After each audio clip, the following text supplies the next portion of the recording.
नमस्कार दोस्तों, कैसे हैं आप लोग। आशा करता हूँ आप सभी लोग ठीक होंगे, स्वस्थ होंगे, घर पर होंगे। धन्यवाद। दोस्तों, आज का टॉपिक है वंशागति।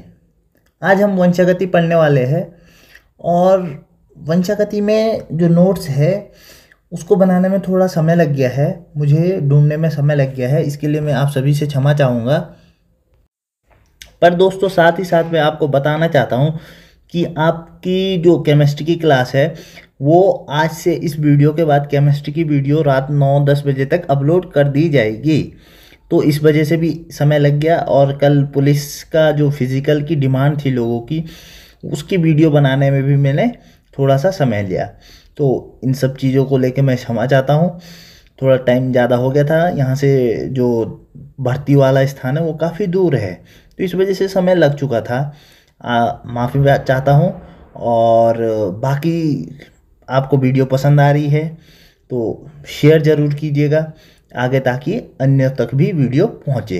बाकी रिस्पॉन्स आप सभी का बहुत अच्छा है, आपका प्यार इसी तरह बना रहे, बढ़ता रहे, मैं यही चाहता हूँ। चलिए शुरू करते हैं आज के क्वेश्चंस। आज का जो हमारा वंशागति है उसके बारे में हम थोड़ा बहुत आपको बताना चाहेंगे। भाई सीधी सी बात है, वंशागति मतलब वंश में जो गति होगी, वंश में जो गति होती है। तो ये टॉपिक है वंशागति रोग।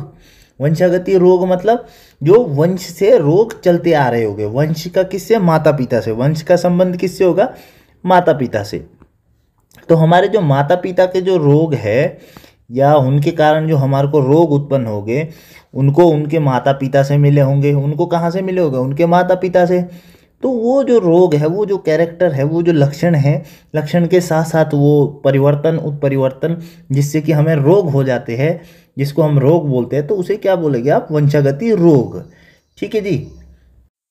दोस्तों, पहला क्वेश्चन आपके स्क्रीन के ऊपर ये रहा, निम्नलिखित में से कौन सा आनुवंशिक रोग नहीं है? मतलब जो आनुवंशिक रोग नहीं है वो आपको बताना है, ऑप्शन। तो दोस्तों आप सभी को मैं बता देता हूं। अच्छा चलिए, आप पहले आंसर दे दीजिए। ठीक है, आपका आंसर कमेंट बॉक्स में मुझे दिखना चाहिए। पहले का आंसर ये है।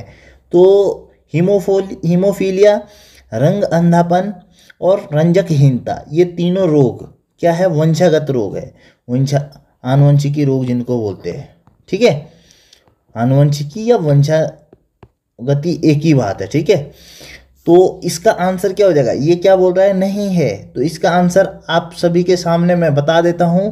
इसका आंसर हो जाएगा ए। क्या हो जाएगा? ए। रतौंधी कैसा है? वंशागति रोग है? बिल्कुल भी नहीं, ये आनुवंशिक रोग नहीं है। रतौंधी आनुवंशिक रोग बिल्कुल भी नहीं है। तो इसका आंसर है ए, बाकी सब आनुवंशिक रोग है। नेक्स्ट इसका हम स्लाइड पढ़ लेते हैं।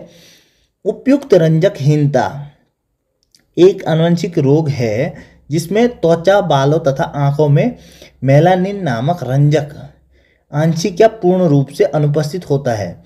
अधिरक्तस्राव हीमोफीलिया एक आनुवंशिक लिंग संलग्न रोग है।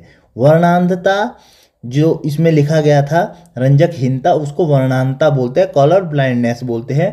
एक एक्स लिंग संलग्न वंशागति रोग है। रतौंधी विटामिन ए की कमी से होने वाला रोग है। मतलब रतौंधी क्या है? वंशानुगति नहीं है। एक्स लिंग संलग्न हीमोफीलिया, मैं आपको बताऊंगा एक्स लिंग संलग्न क्या होता है, क्योंकि एक्स बोल रहे हैं तो थोड़ा बहुत आइडिया आपको लग चुका होगा कि एक्स का कमाल होने वाला है इसमें। नेक्स्ट हम पढ़ते हैं फेनिल कीटोन में उपापचय की जन्मजात भूल का एक उदाहरण है। इस भूल से निर्देशित है।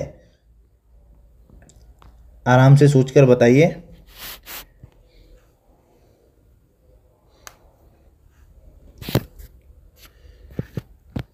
इसको फिनाइल कीटोन्यूरिया भी बोलते हैं। ठीक है, इसका आंसर है सी, एंजाइम के वंशागत अभाव। ठीक है, ना हार्मोन है ना अंतःस्रावी। क्या आंसर है? सी। डिटेल में हम इसके बारे में पढ़ेंगे। फेनिल कीटोन में, जिसको फिनाइल कीटोन्यूरिया जीनी व्यक्तिक्रमों की वंशागति एक रोग है जिसमें फेनिल एलेनिन हाइड्रोक्सिलेज, क्या फेनिल एलेनिन हाइड्रोक्सिलेज नामक एंजाइम की कमी हो जाने से रुधिर में फेनिल एलेनिन की वृद्धि हो जाती है। क्या हो जाती है? फेनिल एलेनिन की वृद्धि हो जाती है। किसमें? रुधिर में। ठीक है, ये आप सबको पता होना चाहिए, बहुत ही मोस्ट इम्पोर्टेंट है। तथा कुछ अन्य प्रतिक्रियाओं द्वारा फेनिल एलेनिन फेनिल पायरुविक अम्ल में बदल जाता है, जो मूत्र में निकलने लगता है। ऊतकों में, विशेषतः तंत्रिका ऊतक में फेनिल एलेनिन के जमाव से बच्चों में अल्पबुद्धिता या मानसिक जड़ता हो जाती है। तो देखो दोस्तों, इस क्वेश्चन में आपको काफ़ी सारे क्वेश्चंस और मिले होंगे भाई। जैसे ये है फेनिल एलेनिन हाइड्रोक्सिलेज, और इससे क्या होता है? मानसिक जड़ता होती है। किसमें बदल जाता है? फेनिल एलेनिन में। तो ये सब कुछ आपको आंसर मिल चुके हैं, क्वेश्चंस भी मिल चुके हैं। इसका आप स्क्रीनशॉट ले लीजिए। नेक्स्ट हम बढ़ते हैं आगे। एक व्यक्ति जो फेनिल कीटोन्यूरिया रोग से प्रभावित है, वही है ऊपर वाला, उसमें कौन सा होगा भाई? ऊपर ही हमने इसका आंसर बता दिया था, लास्ट लाइन में इसका आंसर था मानसिक जड़ता। कौन सा रोग है? मानसिक जड़ता। डिटेल में हम पढ़ते हैं, क्या पता कुछ हमें और मिल जाए। फेनिल कीटोन्यूरिया एक प्रकार का वंशागत रोग है जिसमें प्रभावित व्यक्ति का शरीर फेनिल एलेनिन नामक एमिनो अम्ल को तोड़ने या संसाधित करने में सक्षम नहीं होता। किसको तोड़ने में? फेनिल एलेनिन नामक अमीनो अम्ल को तोड़ने में, जो कि मूत्र के साथ बाहर निकल रहा था। अभी तक हमने ऊपर स्लाइड में पढ़ा था। उल्लेखनीय है कि एमिनो अम्ल प्रोटीन का निर्माण करने हेतु आवश्यक है। शरीर से निष्कासित होने के स्थान पर अप्रयुक्त फेनिल एलेनिन रक्त में एकत्र होता रहता है, जिसके परिणाम स्वरूप मनुष्य मस्तिष्क क्षतिग्रस्त हो जाता है और मानसिक जड़ता की स्थिति उत्पन्न हो जाती है। ठीक है, इसका आप स्क्रीनशॉट ले लीजिए, ये भी आपके लिए बहुत फायदेमंद रहेगा। नेक्स्ट क्वेश्चन है, बहुचर्चित बबल बेबी रोग ऐसा इसलिए कहलाता है क्योंकि। ऑप्शन आप सभी के सामने है दोस्तों। इसका आंसर है सी। इसका आंसर क्या है? रोगग्रस्त शिशु का उपचार जर्म रहित प्लास्टिक के बलबूले में किया जाता है, इसलिए इसको क्या बोलते हैं? बबल बेबी रोग। आगे इसमें स्लाइड में हम पढ़ेंगे इसके बारे में। बबल बेबी रोग एक दुर्लभ आनुवंशिक रोग है। इसे SCID, ठीक है, के नाम से भी जाना जाता है। इस रोग में जन्म के समय से ही शिशु का प्रतिरक्षा तंत्र कार्य नहीं करता। मतलब बच्चा बॉर्न टाइम में ही क्या है, जो उसका इम्यूनो सिस्टम है, जो प्रतिरक्षा तंत्र है वो कार्य नहीं कर पाता है। इस कारण रोगी संक्रामक रोगों के प्रति असंवेदनशील होता है। बाह्य वातावरण में उपस्थित हानिकारक रोगाणुओं से रोगी को सुरक्षा प्रदान करने हेतु जर्म रहित प्लास्टिक के बुलबुले में उसका उपचार किया जाता है, इंक्यूबेटर जैसी व्यवस्था। ठीक है, तो प्रतिरक्षा तंत्र उसके पास नहीं होता है, इस कारण उसमें क्या लगाए जाते हैं? प्लास्टिक के बुलबुले।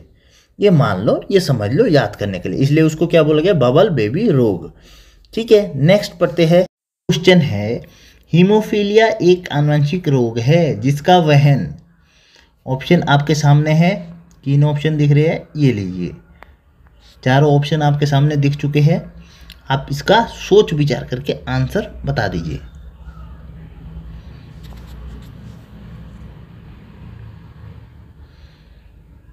जी, इसका आंसर बी है, जिसका वहन स्त्रियां करती है और प्रकट पुरुषों में होता है।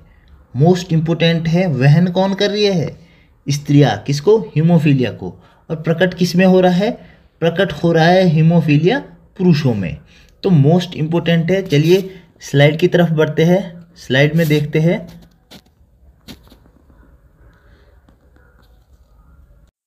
अधिक रक्तस्राव एक आनुवंशिक लिंग संलग्न रोग है जिसमें रोगियों में चोट पर काफी समय तक रुधिर में कुछ प्रोटीन्स की कमी के कारण थक्का नहीं जमता है और रुधिर बराबर बहता रहता है, जिससे रक्त का स्कंदन नहीं होता।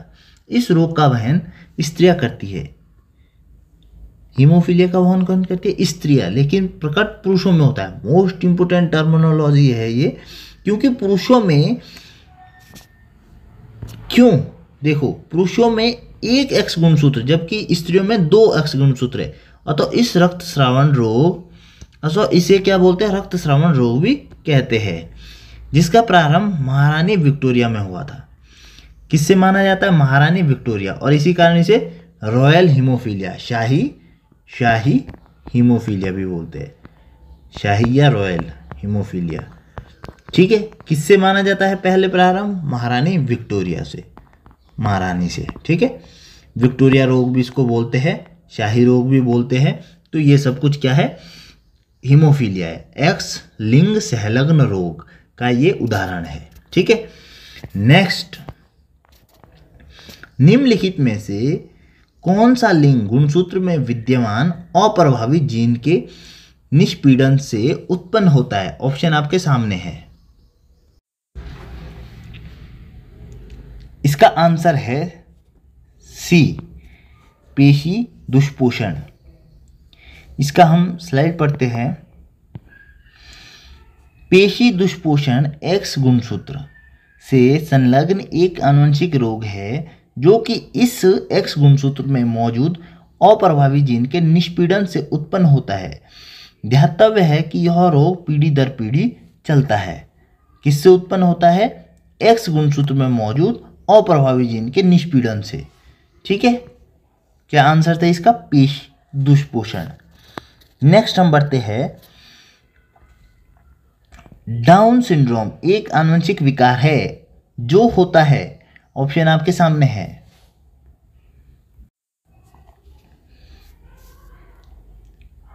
जी, इसका आंसर है ए, गुणसूत्रों की संख्या में परिवर्तन के कारण। ठीक है, डाउन सिंड्रोम एक आनुवंशिक रोग है जो होता है गुणसूत्रों की संख्या में परिवर्तन के कारण। आगे हम स्लाइड में पढ़ेंगे। डाउन सिंड्रोम एक आनुवंशिक विकार है जो कि मनुष्यों में गुणसूत्र की संख्या में परिवर्तन के कारण होता है। इसमें 21वीं जोड़ी के गुणसूत्र 2 के बजाय 3 होते हैं, अतः गुणसूत्र 2n+1 मतलब 21 के स्थान पर 47 हो जाते हैं। भाई आपको पता है 2n+1 हो जाएगा तो कितने जोड़े होते हैं? 23। ये 21वें जोड़े में होता है ये सब कुछ।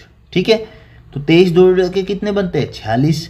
तो ये 2n+1 है, मतलब एक और जुड़ रहा है इस सब में, तो कितने हो गए? 47। और कहाँ पर होता है ये? 21वें गुणसूत्र पर। डाउन सिंड्रोम आपको पूछ सकता है कोई भी, कौन से नंबर के गुणसूत्र पर होता है प्रतिलिपि बनना तो या परिवर्तन आना? तो 21वें गुणसूत्र पर। ठीक है जी, नेक्स्ट हम बढ़ते हैं। मानव में गुणसूत्र संख्या 21 की त्रिगुणसूत्रता उत्तरदायी है, ऑप्शन आपके सामने है।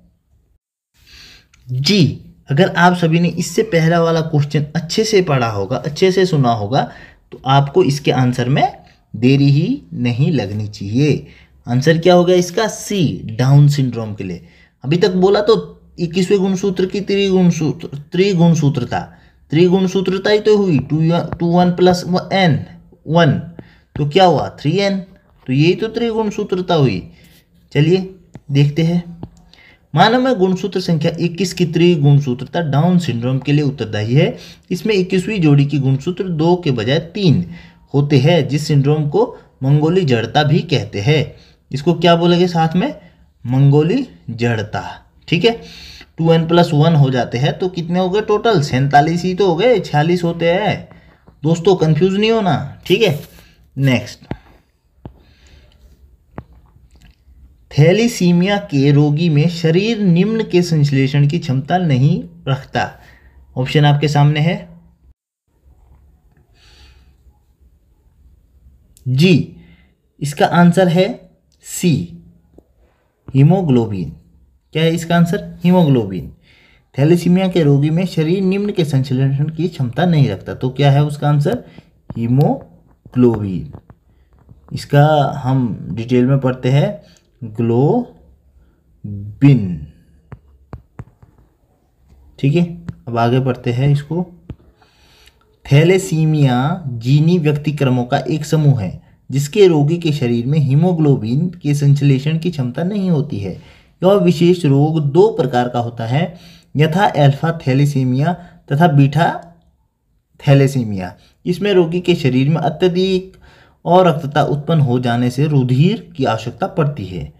ठीक है, दो प्रकार का होता है थैलेसीमिया रोग, अल्फा और बीटा। और इसमें क्या हो जाता है, शरीर में अरक्तता उत्पन्न हो जाने से। ठीक है, तो ये क्या हो गया, थैलेसीमिया। नेक्स्ट पढ़ते हैं, थैलेसीमिया एक आनुवंशिक रोग है जिससे प्रभावित होता है। कौन सा अंग प्रभावित होता है, ऑप्शन आपके सामने। जी, अभी अरक्तता की बात आई तो कौन सा होगा, रक्त प्रभावित होगा। ठीक है, चलिए जी स्लाइड की तरफ बढ़ते हैं। थैलेसीमिया आनुवंशिक विकारों का एक समूह है जिसके रोगी के शरीर में हीमोग्लोबिन के संश्लेषण की क्षमता नहीं होती। क्या नहीं होती, हीमोग्लोबिन के संश्लेषण की क्षमता नहीं होती। किसमें, थैलेसीमिया के रोगी में। यह विशेष दो प्रकार का पता है आपको, अल्फा और बीटा थैलेसीमिया होता है। इसमें रोगी के शरीर में लाल रक्त कणिकाओं का अत्यधिक मात्रा में क्षय होने लगता है। भाई अरक्तता किसके कारण होगी, जब आरबीसी का क्षय होगा, आरबीसी क्षय, तभी अरक्तता होगी। ठीक है जी। नेक्स्ट, एक वर्णांध पुरुष एक सामान्य महिला से विवाह करता है। पुरुष क्या है, वर्णांध, और महिला क्या है, सामान्य। वर्णांधता के लक्षण उत्पन्न होंगे। किसमें लक्षण उत्पन्न होंगे, ये आपके सामने ऑप्शन है जी। तो इसका आंसर आपके सामने है, आपके सामने इसका आंसर बिल्कुल ये पुत्रियों के पुत्रों में। किसमें होगा, पुत्रियों के पुत्र में। चलो इसका स्लाइड में हम पढ़ते हैं। काफ़ी अच्छा मैंने स्लाइड बना रखा है इसका, आपको डिटेल में बता दूंगा, इसमें समझ में आ जाएगा। ठीक है जी। चलिए, यदि एक वर्णांध पुरुष एक सामान्य महिला से विवाह करता है, वर्णांध पुरुष है, ठीक है, और वो किससे, सामान्य महिला से विवाह करता है, तो वर्णांधता के लक्षण उसके पुत्र में नहीं जाएंगे। तो उसके पुत्र में नहीं जाएंगे, क्यों नहीं जाएंगे मैं बताऊंगा आगे। जबकि उसकी पुत्री वाहक का कार्य करेगी। पुत्री किसका कार्य करेगी, वाहक का। अगली पीढ़ी में यह वाहक पुत्री यदि सामान्य पुरुष से विवाह करती है, अगर मतलब भाई सीधी सी बात है, एक वर्णांध पुरुष था, ये बीमार आदमी है, वर्णांध पुरुष, ये मान लो पुरुष को मान लो आप मेल, ठीक है, उसको क्या हो गया, रोग, ये रोग हो गया।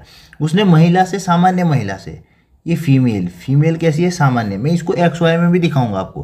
तो ये क्या बोल रहा है, ये बोल रहा है कि जो इसके रोग है, जो आगे जो पुत्री हुई, पुत्री जो उसकी हुई सन, ठीक है, सॉरी डॉटर, पुत्र नहीं पुत्री, तो डॉटर जो हुई उसमें क्या है, रोग है, लेकिन उसमें दिखाई नहीं देगा, वो सिर्फ और सिर्फ वाहक का काम करेगा। किसका काम करेगा, वाहक का काम। तो उसके बाद आगे देखिए, आगे क्या बोल रहा है ये, जबकि पुत्री वाहक का कार्य करेगी। अगली पीढ़ी में यह वाहक पुत्री यदि सामान्य पुरुष से विवाह करती है, अब कौन सी, जो डॉटर थी, रोगी डॉटर थी, वो किससे कर देती है, नेक्स्ट मेल से, M1 मान लो, उससे विवाह कर दिया, ठीक है, ये सामान्य है। विवाह करते उसके पुत्रों में वर्णांधता की संभावना कैसी रह जाएगी, उसके जो पुत्र है उसमें 50% वर्णांधता की संभावना रहेगी, जबकि पुत्रियों में वाहक होने की संभावना 50% होगी। तो 50%, या तो भाई क्या हो गए, 50-50% है, पुत्र होगा तो क्या चांसेस है कि 50% वो क्या होगा भाई, वर्णांध होगा, और अगर पुत्री है तो वो किसका काम करेगी, फिर से वाहक का। ठीक है, चलिए आगे बढ़ते हैं। वर्णांधता एक X क्रोमोसोम संबंधी रोग है जिसके कारण यदि एक स्त्री एक वर्णांध प्रभावित X क्रोमोसोम के साथ एक सामान्य X क्रोमोसोम प्राप्त करती है तो वो वर्णांध न होकर मात्र इसके वाहक का कार्य करेगी। दूसरी ओर यदि एक पुरुष एक वर्णांध प्रभावित X क्रोमोसोम प्राप्त करता है तो उसमें सामान्य क्रोमोसोम X से अत्यधिक छोटा होने के कारण वर्णांधता के लक्षण आएंगे। वर्णांध पुरुष और सामान्य महिला के पुत्र में X क्रोमोसोम सामान्य होने के कारण वे सामान्य होंगे। ठीक है जी, ये हो गया आपका स्लाइड में। इसको मैं आगे प्रैक्टिकल भी बताऊंगा नेक्स्ट क्वेश्चन के साथ। एक वर्णांध पुरुष का विवाह एक सामान्य स्त्री से होता है जिसके माता पिता की दृष्टि भी सामान्य थी। उनके बच्चों की निम्नलिखित में से कितने प्रतिशत वर्णांध होने की संभावना है? आपके सामने ये है ऑप्शन। आप इसका जिसको आता है वो आराम से इसका आंसर बता सकता है। जी 0%, क्योंकि दोनों क्या है, एक वर्णांध पुरुष का विवाह एक सामान्य स्त्री से होता है। अब कैसे, मैं बताता हूं आपको। ये इसका आंसर है डी। आप देखिएगा, ये हो गया आपका XX, ये हो गया XY, ठीक है। रोग, अब इसका आपको पता ही है, इसका इसके साथ, ठीक है, और इसका इसके साथ, ठीक है जी। अब ये वाला हो गया, ठीक है, और इसका इसके साथ, ठीक है, और ये हो गया, ठीक है जी। अब XX क्या होगा, ये XX, ये क्या होगा XX, ठीक है, और ये क्या हो गया XY, यहाँ लिख रहा हूं मैं, और ये भी हो गया XY, ठीक है जी। इतना हो गया, आप सभी के समझ में आ गया इतना। तो इसके बाद ये क्या बोल रहा है, जो माता पिता है, माता पिता क्या है, जो पिता है, पिता क्या था क्वेश्चंस में हम देखेंगे। पिता जो है, पिता वर्णांध है, तो इसमें क्या मान लो, रोग मान लो, ठीक है, कलर ब्लाइंड मान लो, ठीक है। तो इसका क्या है, जो ये है आगे, जो ये संतति इनमें जाएगा, ये वाला x जो है इनमें ना जाके, इनमें नहीं जाएगा, सॉरी मैंने गलत लिख दिया था, C इनमें नहीं जाएगा। कहाँ जाएगा, ये वाला x यहाँ रखा है ना, तो XC कहाँ होगा, इसके साथ रहेगा। तो इसके साथ रहेगा, क्योंकि डबल X है, ये दोनों डबल X है, फीमेल है, तो ये किसका काम करती है, ये वाहक का काम करती है, ठीक है। किसका काम करेगी, फीमेल वाहक का काम करेगी। फीमेल पे जो कलर ब्लाइंडनेस है उसका असर नहीं होता, क्योंकि उनके पास डबल X होता है, और डबल X में कलर ब्लाइंडनेस नहीं होता। ये आप अपने एक मतलब जिनको बायोलॉजी से थोड़ा समझ में नहीं आती ये चीज़ें, तो इस तरह से समझ सकते हैं कि भाई डबल X में कभी भी, अगर डबल X में से एक कलर ब्लाइंडनेस है तो उसमें कभी भी क्या नहीं होगा, रोग नहीं होगा। नेक्स्ट, अगर वो जो XC XX किसके साथ हो गया, XY के साथ। अब ऐसी स्थिति में देख लीजिए, ये हो गया, ठीक है, और ये ठीक है जी, ये हो गया, ठीक है, सॉरी ये यहाँ से नहीं होगा, ये क्या कहाँ से होगा, ये यहाँ से होगा, ये, और फिर दूसरा ये। अब ऐसी कंडीशन में क्या हो गया, XC X XC Y, ठीक है। तो ये जो पुरुष है ये क्या हो गया, बीमार हो गया। अब यहाँ पे देखो XC,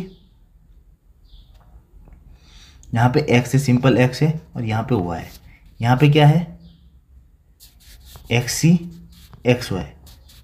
तो ये जो है 50% ये किसके कैरेक्टर है, XC के, और पुरुष में क्या हो जाएगा, कलर ब्लाइंडनेस हो जाएगा। तो क्वेश्चन क्या था, क्वेश्चन ये था कि भाई एक वर्णांध पुरुष का विवाह सामान्य स्त्री से, तो सामान्य स्त्री से जब वर्णांध पुरुष का विवाह हो जाएगा तो उसका क्या परसेंटेज रहेगा, 0, क्योंकि मैंने बता दिया जो उसके आगे पुत्र होगा, पुत्र में जा नहीं सकता, ठीक है। और आगे किस में जाएगा, पुत्री में, पुत्री किसका काम करेगी, वाहक का काम करेगी, ठीक है जी। अगर आपको वीडियो पसंद आता है आप सब्सक्राइब कीजिए, ठीक है, लाइक कीजिए और शेयर कीजिए। बाकी आज के लिए इतना ही।